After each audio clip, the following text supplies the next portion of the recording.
jigéen yuy tukki ci Dakar ba fépp ci àdduna bi. podcast bi ñu ko defee studio Upukaay. juróomeelu épisode bi mooy tukki ak ay géntam yu ñaaw. Quand tu choisis de voyager, tu as les yeux avec plein d'espoir. Tu penses que tu vas là-bas, tu deviens millionnaire très très rapidement. Alors que parfois, ça peut être ton enfer. Vraiment. si diir bu yàgg migration mën na defar dund ñu koy toppatoo. tukki bi mën na neex ba jéggi dayoo. maanaam am si xam-xam bu yaatu ak ay daje wala ay jàngat yu bees. waaye tamit am na ay lënt-lënt ay jafe-jafe ak tooxi duna yenn saay. si yoon bi jigéen ñi dañuy jànkonteek ay violence sexuelle wala chantage. si gàttal dañ leen di jaay doole ci façon bu nekk. torox tànge xiif ak ñàkk foo dëkk mën nga ko jànkonte tamit si yoon bi. si épisode bi dinañ déglu Fama, Khady, Roqe, Rama ak Fatou ñu bokk ak ñun yenn jaar-jaar yu ñu jot a dund wala yu ñu dégg. dinañ déglu tamit syndicaliste bii di Fambaye Ndoye ñu dem.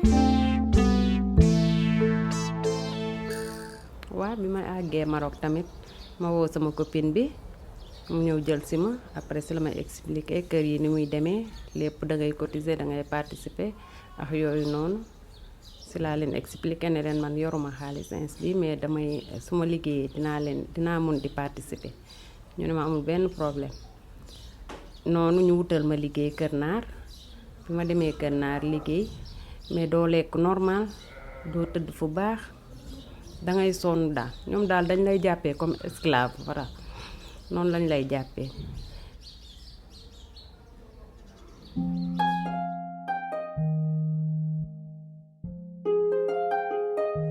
J'étais ici secrétaire.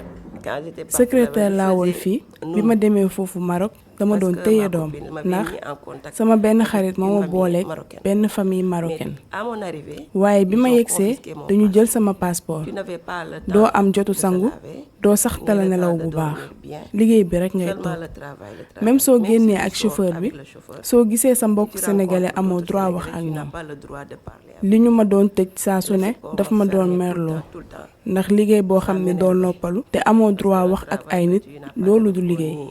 Le droit de parler avec des gens, c'est pas du travail.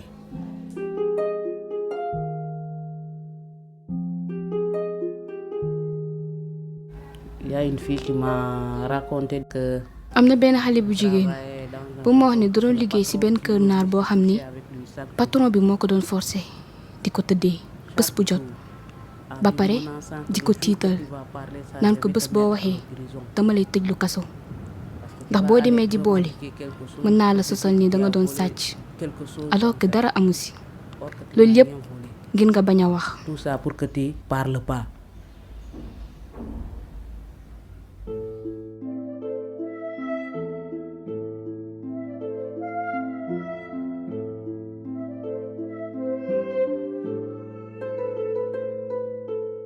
Souvent la compétence, les diplômes qu'il faut. yenn saay ñàkk xarañte ak diplôme yi war ngir am yenn liggéey yi ci dëkk yi ñuy tukki moo waral jigéen ñi di liggéey mindaan te li ci ëpp ci liggéey yooyu amul règlement bi war ci yenn dëkk yi. Très réglementé d'abord dans certains pays.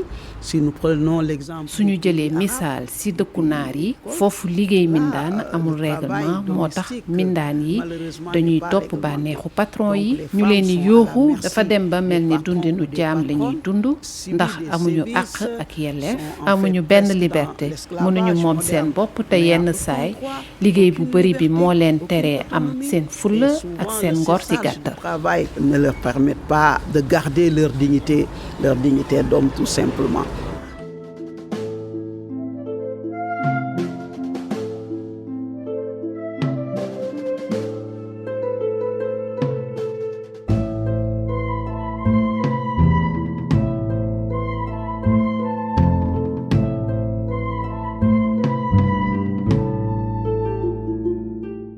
Même dans le net, tu vas voir quelqu'un qui va publier une maison, il te dit que c'est à louer. même ci internet bi da ngay gis ko publier benn néeg ni da koy louer nga woo ko mënoo làkk naar bu baax mu laaj la ba xam marocain nga ni ko déedéet mais am naa sama carte séjour nit ku ñuul laa mu ne la déedéet man duma louer nit ku ñuul da ngay mujj bàyyi néeg bi même si restaurant yi bu yàggul dara dañu demoon jënd lu ñu lekk ñett lañu woon mag samay xarit ñett jigéen ñoo doon jaay ak patron restaurant bi ñu nuyoo ne leen dañoo bëgg ñett sandwich ñu ne ñu waaw am na ñoom xamuñu ni man di gën a naar ñu ne xool leen ñii lu ñuy def fii ñoom ndekk dañuy lekk sandwich.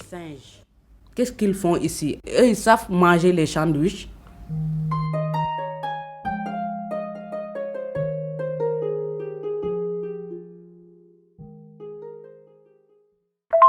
non dund Mauritanie moom metti na lool metti na si man waaw parce que li gën a metti mooy nga bàyyi si dëkk dem dëkku jàmbur di fa gis lu la neex di fa gis lu la metti dañuy dugg si kër yi di laajte fóot ñu ne fay par tey ñu am suba duñu am xam nga parfois borom nga dëkk si kër weer bi dee doo am loo ko fayee borom kër gi ñëw dangay fay wala nga génn wala ñu génne say bagage si biti amul négocier amuñu liggéey. am na benn place boo xamante ni ñu ngi ko tuddee Agba maanaam xaar yàlla immigré yi bu ñu xëyee ñoom ñëpp foofu la ñuy dajaloo di wut liggéey bu ko defee da ngay gis borom këru naari wala patron yi da ngay gis ku ñëw bëgg ko ngaccal foosam mu yóbbu la nga fay ko wala gis ku ñëw bëgg nga fóotal ko wala nga génneel ko ay moquettam fóotal ko nga yóbbu mu yóbbu la nga defal ko loolu mu fay la.